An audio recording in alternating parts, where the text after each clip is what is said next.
ব্যক্তিগত জীবনের জটিলতা নিয়ে জায়েদ খানের কাছে সব খুলে বললেন মাহিয়া মাহি। বিনোদন জগতে গুঞ্জন।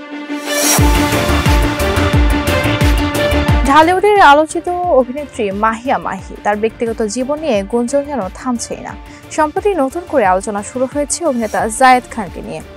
শোনা যাচ্ছে মাহি তার জীবনের কিছু জটিলতা ও ব্যক্তিগত সমস্যার কথা জায়েদ খানের কাছে খুলে বলেছেন।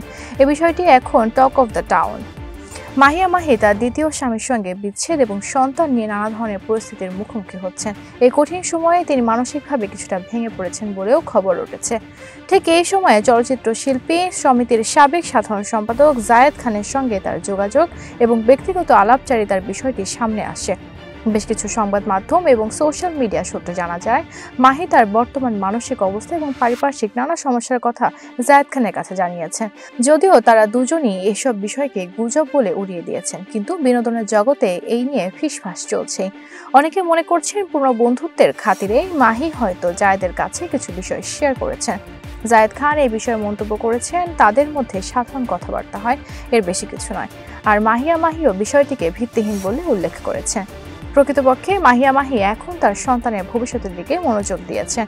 তিনি জানিয়েছেন, ব্যক্তি জীবনে কোনো সমস্যা তিনি বাইরের মানুষের সাথে আলোচনা করেন না। এই গুঞ্জন সম্ভবত তাদের মধ্যে পূর্বের বিরোধ অর্থাৎ শিল্পী সমিতি নির্বাচনকে কেন্দ্র করে মিটে যাওয়ার ফলশ্রুতিতে সৃষ্টি হয়েছে। মাহিয়া মাহি এবং জায়েদ খানের এই কথিত আলাপচারিতা নিছকই গুজব হোক বা সত্যি, আপাতত এই বিষয়ে স্পষ্ট কোনো তথ্য নেই। তবে এই আলোচনার মাধ্যমে আবারও প্রমাণিত হলো যে তারকাদের ব্যক্তিগত জীবন নিয়ে ভক্তদের আগ্রহ সবসময় তুঙ্গে থাকে।